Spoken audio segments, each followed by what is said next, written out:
तो हम आर्मी के सेट नंबर 50 का सॉल्यूशन कर रहे हैं, जिसमें पहला क्वेश्चन दिया है। एक व्यक्ति अपने घर से निकलकर 5 किलोमीटर पूर्व की ओर चलता है, फिर उत्तर की ओर मुड़कर 12 किलोमीटर चलता है। अब वो अपने घर से कितना दूर है? तो अपना घर से 5 किलोमीटर पूर्व की ओर चलता है, फिर दाईं ओर मुड़कर अर्थात उत्तर की ओर मुड़कर 12 किलोमीटर चलता है। तो घर से वह कितना दूर है? तो जब यहाँ जाना था इसको तो सीधे भी जा सकता था ऐसे जाके, तो अर्थात उसने न्यूनतम लंबाई पूछी है, तो ये समकोण त्रिभुज बन गया। समकोण त्रिभुज में ये कर्ण पूछा गया है, तो कर्ण न्यूनतम दूरी है जिसे डी कह सकता हूँ। तो कर्ण का वर्ग बराबर लंब वर्ग और धन आधार वर्ग हमने पाइथागोरस प्रमेय का प्रयोग कर दिया है। 12 का वर्ग 144 और 5 का वर्ग 25 होता है, अर्थात 169 हो गया। डी का वर्ग बराबर 169, दोनों ओर वर्गमूल लेने पर तो डी बराबर 13। अतः घर से उसके जाने तक की न्यूनतम दूरी 13 किलोमीटर हो गई। अगला क्वेश्चन है, एक चतुर्भुज ABCD में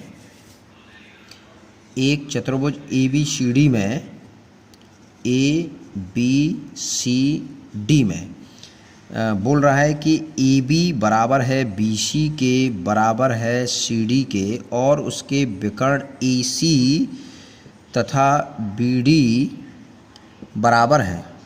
तो जब उसकी भुजाएं AB, BC और CD बराबर हैं तो जाहिर सी बात है AD भी बराबर होगा और उसके विकर्ण भी बराबर हैं। जब भुजाएं बराबर और विकर्ण भी बराबर हैं तो ऐसा चतुर्भुज वर्ग होगा। अगला क्वेश्चन है, माध्यिका दिया है, प्रश्न दिया है 30, 25, 27, 25.8, 29, 35, 38 और 28। तो दोस्तों माध्यिका ज्ञात करने के लिए इनको बढ़ते क्रम में लिखते हैं। तो सबसे छोटी संख्या 25 है, फिर 25.8 है, फिर 26 नहीं है 27 है, फिर 28 है, फिर 29 है, फिर 30 है, फिर 35 है, फिर 38 है। तो इसकी माध्यिका ज्ञात करने के लिए 3 स्थान आगे से छोड़ देते हैं, 3 स्थान पीछे छोड़ देते हैं, बचे 2 स्थान जो 28 और 29 है। तो माध्यिका ज्ञात करने के लिए दोनों को जोड़कर 2 संख्याएं 2 का भाग दे देते हैं। ये माध्यिका ज्ञात करने का तरीका है। दोनों को जोड़ देंगे तो ये 8 16 1 17 और 57 हो जाएगा बटे 2, अर्थात 2 दूनी 4, 2 अट्ठे 16, 2 दूनी 4 बचा 1, 2 अट्ठे 16 और 2 पहिया 10, 28.5 इसका बिल्कुल करेक्ट जवाब होगा। अगला क्वेश्चन है, साइन 75 और plus sine 15, sine 75 plus sine 15 का मान कितना होगा?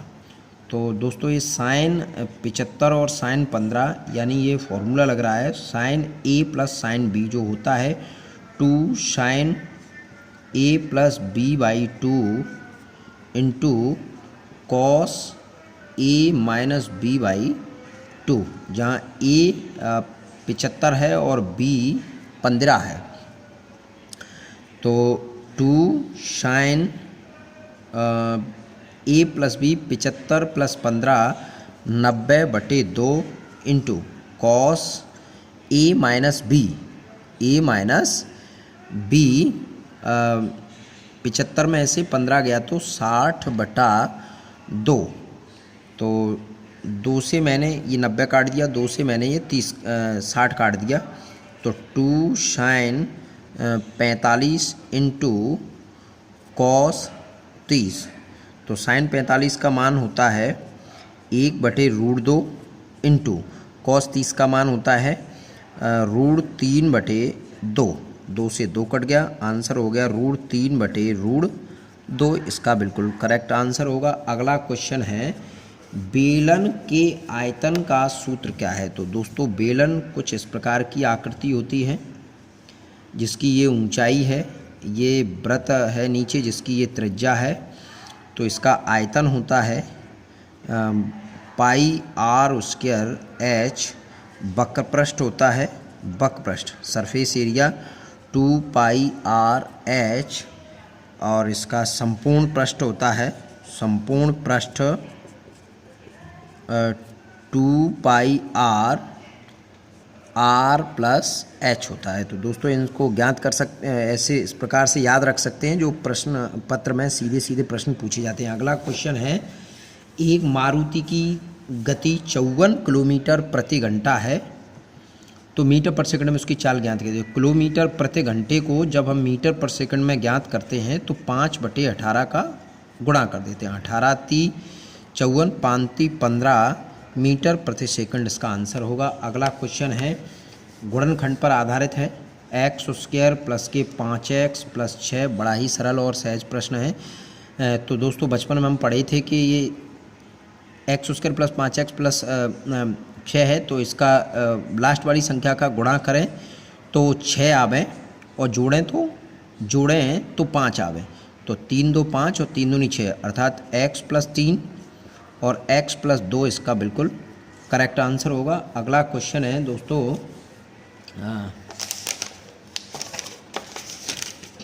आयु से संबंधित प्रश्न है। एक आदमी की आयु उसके पुत्र की आयु की तिगुनी है। कोई 1 है, कोई 3 है।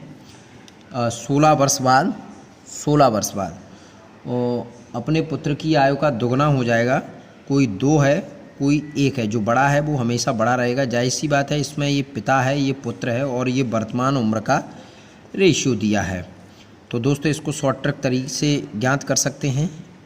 2 एकन 2, 3 एकन 3, 2 और 3 का गुणा करके अंतर लेते हैं, उसे यहाँ रखते हैं जो 1 है, और 1 और 2 का अंतर लेंगे वो 1 होगा। दोनों में कैसे गुणा करेंगे? 16 एकन 16, एक वर्तमान उम्र ज्ञात करने को कहा है तो वर्तमान उम्र के रेशियो में ही गुणा कर देंगे। 16 का यहाँ गुणा करेंगे तो 16 × 48, अतः पिता 48 वर्ष का होगा और पुत्र 16 का यहाँ गुणा करेंगे तो 16 एकड़ 16 वर्ष का होगा। अगला क्वेश्चन है, अर्धवृत्त में बना कोण कैसा होगा? तो दोस्तों अर्धवृत्त में बना कोण समकोण होगा जो 90 अंश का होगा, अर्थात इसका आंसर 90 अंश हो जाएगा। अगला